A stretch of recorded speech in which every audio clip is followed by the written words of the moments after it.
जोबोद गोजोनथाव बाथ्रा गाबोन 28 जानुवारि आरो बे सानजोंनो लोब्बा लाखिनानै जिहेतु आरो गाबोनो गोथार बाथौ सान बे सानावहाय गाबोन जोंनि आसामनि बयजोंबो मान होजानाय बयजोंबो सिनायजानाय मानगोनां डक्टर हिमन्त बिश्व शर्मा बिथाङा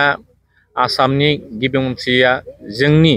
बिटिआर हालामाव फैनानै क'क्राझाराव जिहेतु आथिखाल जे जोंनि बिटिसि सरकारनि जे इएम आरो एमसिएलए जिहेतु क्वार्टार बेखौ बेखेवफैगोन फुंनि 10 रिंगायाव आरो बिनि उनावनो जोङो बयजोंबो मिथिजानाय जिहेतु क'क्राझार जिहेतु इउनिभार्सिटि जे बे इउनिभार्सिटिनि जितु फाउन्डेसन बेबो बेनि उनावनो जिहेतु बे फाउन्डेसना जागोन आरो बे जोबनायनि उनाव जोंहा आरोबाव मोनसे रायजो हुआ मोनसे गेवलां मेल खालामनाय जादों क'क्राझारनि ग्रीन फिल्डआव। दा बे हिसाबै गाबोननि साना जोंनि थाखाय जोबोद गोनां आरो बे हिसाबैनो बे गासै हाबाफारियाव जिहेतु जोङो इउपिपिएल नि जानानै गाबोननि बे गासै हाबाफारियाव रायजो राजा गासिबो धोरोम जोङो हांख्रायनानै जिहेतु बे हाबाफारियाव लैहोर फैनानै जे बे हाबाफारिखौ जाफुंसारहोनो थाखाय जोङो हांख्रायहरदों। मानोना बिटिआरनि मानगोनां सीएम प्रमद बर'जों लोगोसे जोंनि बिटिआरनि गासै इएम एमसिएलए आरो जोंनि जिहेतु इउपिपिएल दलनि गासै दैदेनगिरिफोर एमएलए मन्त्रिजों लोगोसे गासै जोंनि एमपि बिथांमोनहा बेवहाय बाहागो लानानै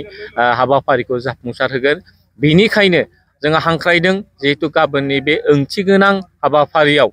जिहेतु जोंनि बिटिआरनि दफानि एकर्डनि जे दफानि जे मोनसेनि उनाव मोनसे जिहेतु बियो जालांबाय थागासिनो दङ। दा बे हिसाबै गाबोनबो बिटिआर दफानि बे गासै हाबाफारिजों लोगोसे मावफुंनायजों लोगोसे बे गोनांथार हाबाफारियाव जोंनि रायजो राजाफोरा जाहाथे लैहोर फैनानै बे हाबाफारियाव बाहागो लाफैगोन। फुंनि बाहागोनिफ्रायनो जोबजासे थानानै बे हाबाफारिखौ जाफुंसार होनो थाखाय जोङो खावलायहरदों जाहाथे गाबोननि बे हाबाफारिया गाहामै गाहाम जाफुंसारो। जोबोद गोजोनथाव बाथ्रा गाबोन 28 जानुवारि आरो बे सानजोंनो लोब्बा लाखिनानै जिहेतु आरो गाबोनो गोथार बाथौ सान बे सानावहाय गाबोन जोंनि आसामनि बयजोंबो मान होजानाय बयजोंबो सिनायजानाय मानगोनां डक्टर हिमन्त बिश्व शर्मा बिथाङा आसामनि गिबि मन्थ्रिया जोंनि बिटिआर हालामाव फैनानै क'क्राझाराव जिहेतु आथिखाल जे जोंनि बिटिसि सरकारनि जे इएम आरो एमसिएलए जिहेतु क्वार्टार बेखौ बेखेवफैगोन फुंनि 10 रिंगायाव आरो बिनि उनावनो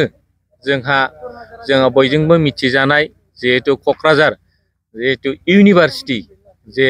बे इउनिभार्सिटिनि जितु फाउन्डेसन बेबो बेनि उनावनो जिहेतु बे फाउन्डेसना जागोन आरो बे जोबनायनि उनाव जोंहा आरोबाव मोनसे रायजो हुआ मोनसे गेवलां मेल खालामनाय जादों क'क्राझारनि ग्रीन फिल्डआव। दा बे हिसाबै गाबोननि साना जोंनि थाखाय जोबोद गोनां आरो बे हिसाबैनो बे गासै हाबाफारियाव जिहेतु जोङो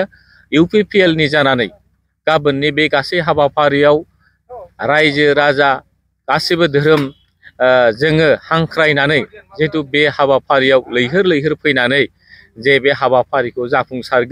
जाफुंसारहोनो थाखाय जोङो हांख्रायहरदों। मानोना बिटिआरनि मानगोनां सीएम प्रमद बर'जों लोगोसे जोंनि बिटिआरनि गासै इएम एमसिएलए आरो जोंनि जिहेतु इउपिपिएल दलनि गासै दैदेनगिरिफोर एमएलए मन्त्रिजों लोगोसे गासै जोंनि एमपि बिथांमोनहा बेवहाय बाहागो लानानै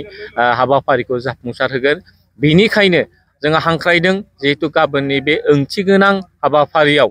जिहेतु जोंनि बिटिआरनि दफानि एकर्डनि जे दफानि जे मोनसेनि उनाव मोनसे जिहेतु बियो जालांबाय थागासिनो दङ। दा बे हिसाबै गाबोनबो बिटिआर दफानि बे गासै हाबाफारिजों लोगोसे मावफुंनायजों लोगोसे बे गोनांथार हाबाफारियाव जोंनि रायजो राजाफोरा जाहाथे लैहोर फैनानै बे हाबाफारियाव बाहागो लाफैगोन। फुंनि बाहागोनिफ्रायनो जोबजासे थानानै बे हाबाफारिखौ जाफुंसार होनो थाखाय जोङो खावलायहरदों जाहाथे गाबोननि बे हाबाफारिया गाहामै गाहाम जाफुंसारो।